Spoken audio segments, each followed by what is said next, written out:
Assalamualaikum warahmatullahi wabarakatuh. Saudaraku yang dimuliakan Allah Subhanahu wa taala, terdapatnya seseorang yang suka atau sering bangun di waktu pagi dari jam 2 hingga jam 5 pagi adalah suatu kebetulan, ataukah orang yang terbangun dari jam 2 hingga jam 5 pagi memiliki hal-hal lain yang luar biasa yang ada di luar dirinya? Ternyata orang yang suka bangun jam 2 sampai jam 5 pagi, di mana ternyata mereka bukanlah orang sembarangan. Artinya mereka memiliki sesuatu keistimewaan. Pernahkah Anda bertanya, mengapa akhir-akhir ini sering terbangun antara jam 2 hingga jam 5 pagi? Tahukah Anda jika hal tersebut sebenarnya mengandung maksud ataupun fenomena spiritual tersembunyi? Di dalam dunia spiritual, jam-jam tersebut dikenal dengan waktu sepertiga malam atau waktu yang sakral, karena pada rentang waktu tersebut energi dari alam semesta sedang berada dalam kondisi puncaknya. Sinyal-sinyal energi alam semesta pada jam-jam tersebut sangat jernih dan tenang, karena minim dengan gangguan yang berasal dari energi aktivitas dan pikiran manusia, di mana kebanyakan bersifat negatif. Adapun beberapa keistimewaan orang yang suka bangun dari jam 2 hingga jam 5 pagi. Yang pertama, diangkat derajatnya oleh Tuhan Yang Maha Kuasa. Ketika hidup Anda sedang berada di dalam keterpurukan dan Anda mencari jawabannya melalui doa serta ibadah. Kemudian pada jam 2 hingga jam 5 pagi Anda sering terbangun dengan sendirinya, maka artinya akan segera datang solusi dari penguasa alam, yaitu Tuhan Yang Maha Kuasa. Doa yang sering Anda panjatkan kepada Tuhan pada dasarnya merupakan sesuatu bentuk energi positif yang dilepaskan ke alam semesta. Dan apabila ketika energi positif tersebut terkumpul, kemudian mendapatkan vibrasi serta waktu yang tepat, maka akan kembali lagi kepada Anda. Gelombang energi positif yang masuk ke dalam inti spiritual terkadang akan sedikit mengacaukan frekuensi gelombang fase tidur, sehingga hal ini akan membuat Anda terbangun tanpa sebab yang jelas antara jam 2 hingga jam 5 pagi. Energi positif yang masuk ke dalam inti spiritual Anda akan menjadi sesuatu bisikan nurani, dan bersama dengan saripati alam semesta akan menunjukkan jalan keluar atau solusi dari permasalahan hidup Anda. Seseorang yang bisa bangkit dari keterpurukan atau masalahnya, bisa dikatakan orang tersebut telah dinaikkan derajatnya, terutama derajat dalam spiritualnya. Yang kedua, kembali dari perjalanan spiritual. Ketika Anda terjaga di antara waktu tersebut, kemudian mampu mengingat semua peristiwa mimpi yang baru saja Anda alami, maka Anda baru saja kembali dari perjalanan spiritual Anda. Mimpi yang dikategorikan sebagai perjalanan spiritual ini sebaiknya tidak diabaikan begitu saja, karena biasanya banyak membawa maksud ataupun petunjuk dari alam semesta.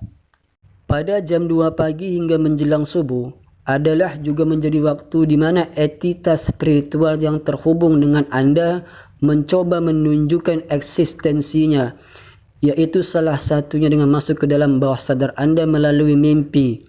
Entitas spiritual yang terhubung dengan Anda bisa berupa makhluk halus yang menempel, khodam, pendamping, ataupun korin dari leluhur Anda. Makhluk-makhluk halus ini juga bisa membawa Anda dalam perjalanan spiritual. Namun ketika mereka gagal untuk menyusup ke dalam bawah sadar Anda, maka Anda akan mengalami hal yang dinamakan dengan tindihan atau sleep paralysis. Gagalnya entitas gaib untuk masuk ke dalam bawah sadar Anda. Dikarenakan pada saat itu tubuh Anda mengeluarkan semacam aura pelindung, sehingga mengakibatkan benturan energi yang terbuat tubuh menjadi kaku, tidak bisa bergerak.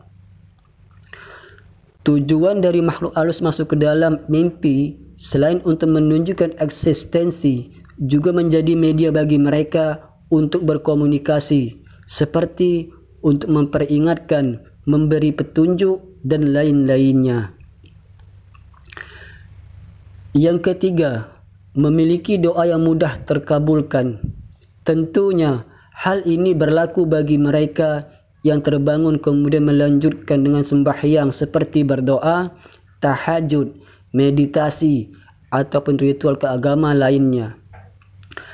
Ketika Anda menjalin komunikasi atau berdoa dengan Tuhan pada jam 2 hingga jam 5 pagi, maka sinyal-sinyal doa Anda akan dapat terpancar dengan lancar dan jernih tanpa ada banyak gangguan seperti pada siang hari.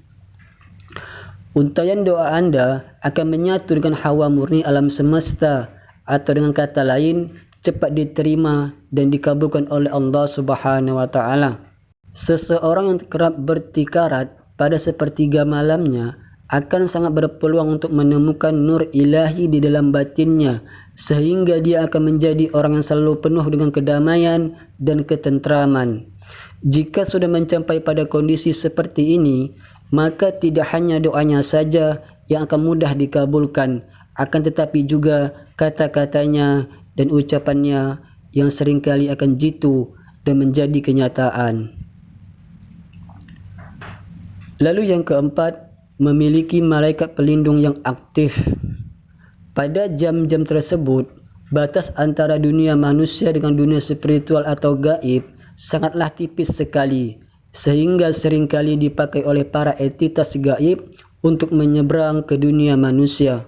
Begitu pula dengan para entitas malaikat pelindung, di mana mereka menggunakan waktu sakral ini untuk mencoba mengadakan sesuatu komunikasi dengan cara memberikan kode atau petanda kepada manusia yang dilindunginya. Kode atau petanda malaikat pelindung pada umumnya menampakkan diri berupa angka-angka kembar tertentu. Jadi ketika Anda terbangun di sepertiga malam dan melihat angka kembar pada jam atau layar HP Anda, maka carilah makna yang terkandung di dalam angka tersebut. Bisa jadi makna di balik angka-angka kembar tersebut akan membawa solusi atau jalan keluar dari problematika yang sedang Anda hadapi, atau juga bisa berupa peneguhan eksistensi malaikat pelindung bahwa Anda tidaklah sendirian. Para malaikat pelindung ini juga akan membantu manusia yang suka bermeditasi atau pelaku ritual lainnya pada jam 2 hingga jam 5 pagi. Mereka akan berperan dalam mengelola batin dan mengembangkan kesadaran terhadap alam semesta. Yang kelima, mengalami kebangkitan spiritual. Leluhur kita mengajarkan bahawa jika ingin mencapai sesuatu kesaktian atau kewaskitaan tertentu, syarat yang harus ditempuh adalah dengan mengendalikan hawa nafsu. Salah satunya adalah nafsu untuk tidur.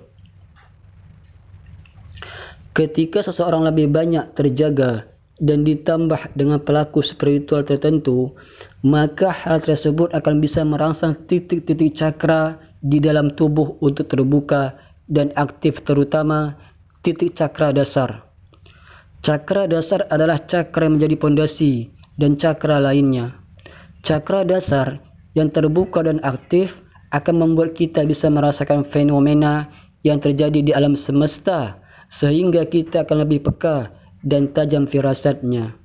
Jika Anda banyak terjaga pada tidur, jika Anda lebih banyak terjaga daripada tidur, kewaspadaan Anda akan semakin sensitif dan meningkat, sehingga Anda akan tahu jika ada sesuatu hal buruk yang akan terjadi, misalnya ketika ada kiriman santet ataupun guna-guna. Santet atau guna-guna kemungkinan besar akan gagal mengenai targetnya apabila di dalam rumah tersebut masih ada orang yang terjaga. Itulah mengapa leluhur melarang untuk tidur di sore. Jika Anda ingin mencapai kebangkitan spiritual dengan cara bermeditasi di malam hari, maka jangan pernah lewatkan hari Selasa Kliwon dan Jumat Kliwon. Hari Selasa dan hari Jumat dianggap hari yang paling tua dalam sistem penanggalan Jawa. Sedangkan pasaran Kliwon adalah pusat atau pancer yang sekaligus bisa mengendalikan 4 pasaran lainnya. Di kedua hari tersebut, kemurnian energi yang dipancarkan oleh alam semesta akan berada pada posisi puncaknya, sehingga jika energi semacam ini dimasukkan ke dalam tubuh melalui meditasi akan membuat cakra tubuh menjadi lebih aktif, cepat aktif dan terbuka. Sahabat beriman yang dimuliakan Allah Subhanahu wa taala, itulah ulasan tentang 5 keistimewaan orang yang suka bangun antara jam 2 hingga jam 5 pagi. Semoga bermanfaat, membawa kebaikan bagi kita semua. Jika ada kata-kata yang salah, mohonlah dimaafkan. Singkat cerita, wassalamualaikum warahmatullahi wabarakatuh.